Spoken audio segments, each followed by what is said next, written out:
지난 10일 국내 코로나 백신 접종자가 40만 명을 넘어섰습니다. 백신 접종이 매우 순조롭게 진행되고 있는 것입니다. 반면 한국보다 먼저 더 많은 백신 물량을 확보했다며 큰소리치던 일본은 여전히 속도를 내지 못하고 있습니다. 현재 대안책으로 내놓은 인슐린용 주사기까지 제시되어 각국의 비웃음을 사고 있는데요. 한계를 느낀 것인지 일본 언론을 통해 한국 정부가 일본에 특수 주사기를 보내줘야 한다는 말도 안 되는 주장이 보도되기 시작했습니다. 여론을 형성해 한국을 압박하고 특수 주사기를 얻어내려는 심산인데요. 그 내용이 너무도 기가 막힌 탓에 한국인들의 공분을 사고 있는 상황입니다. 일본의 한류 전문 매체 와우코리아는 한국의 근대화에서 일본의 공헌은 의료 분야에서도 예외가 아니기 때문에 한국이 K-주사기를 일본에 보내야 한다고 주장했습니다. 이어 일본의 의료가 100여 년 전부터 한국을 도왔다면서 만일 한국이 K-주사기로 일본 의료에 기여를 한다면 좋든 나쁘든 한일 교류에는 큰 의미가 있는 셈이라고 보도했습니다. 도가 지나친 뻔뻔함인데요. 그 뒤에 이어진 내용들은 더욱 가관이었습니다.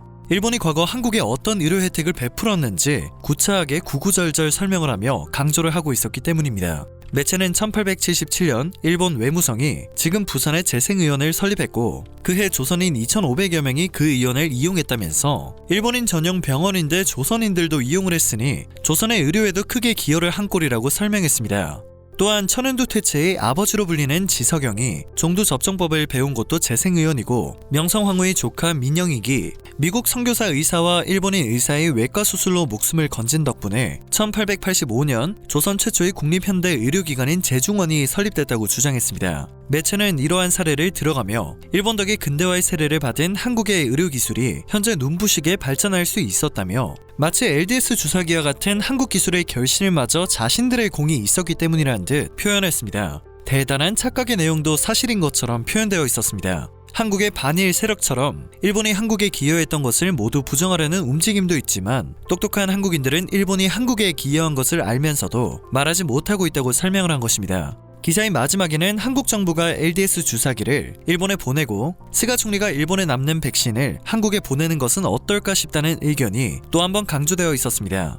한국은 백신이 부족한 상황이 아닌데 백신 물량 공급이 제대로 되고 있지 않은 일본에서 무슨 백신을 보내주겠다는 것인지 도통 이해가 가지 않는 부분입니다. 문제는 이 말도 안 되는 주장이 일제의 조선 침략을 정당화하려는 식민사관에 기반한 것이라는 점입니다. 일본은 조선을 위해 식민 지배를 선택하지 않았습니다. 어디까지나 자국의 이익을 극대화하기 위해서 조선을 식민 지배한 것이죠. 매체가 설명한 재생의원 역시 조선을 위해 설립된 것이 아니라 조선으로 건너간 일본인과 기타 외국인을 위해서 설립되었습니다. 조선을 설립했지만 설립 목적에 기타 외국인을 포함할 망정 조선인은 포함시키지 않았던 것입니다.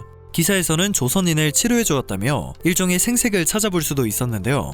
이는 일본의 의료기술을 통해 개화를 유도하고 민심을 누그러뜨리려 통치를 수월하게 하려는 측면이 더 큰 목적이었을 것으로 추측됩니다. 로이터 통신은 일본보다 일주일 정도 늦게 접종을 시작한 한국이 거의 7배나 많은 접종을 실시했다며 이 추세라면 일본인 1억 2,600만 명에게 백신을 접종하는데 126년이 걸릴 것이라고 지적한 바 있습니다. 궁지에 몰리니 100년도 더 된 이야기를 꺼내오는 일본 언론의 태도는 밉상 그 자체입니다. 그것도 식민사관에 기반한 자신들의 기준에서 말입니다.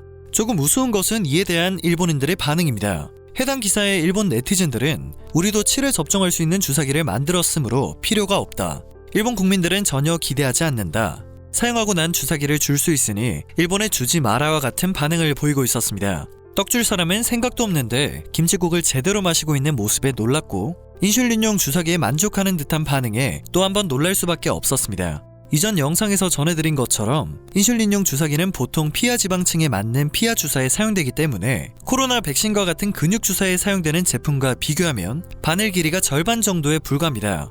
그러나 일본은 일본인의 경우 서양인보다 피하 지방이 얇아 근육 주사가 가능하다고 주장하고 있습니다. 안 그래도 느린 접종 속도가 문제가 되는 시점에서 접종 대상자의 피하 지방 두께를 일일이 확인해야 하는 문제도 문제지만 당뇨 환자가 사용할 주사기가 부족해지는 문제가 발생할 가능성도 제기되고 있습니다. 현재 일본이 주사기를 맡겨놓은 것도 아니고 돈 주고 사간다고 해도 안 팔고 싶다는 의견이 쏟아지는 상황에서 일본의 의료가 한국을 도왔으니 한국이 주사기를 보내야 한다는 보도는 선을 좀 세게 넘었다는 생각이 듭니다. 조선인들에게 생체 실험을 했던 것을 평생 사죄해도 모자랄 판에 양심은 도대체 어디에 있는 걸까 싶기도 하네요.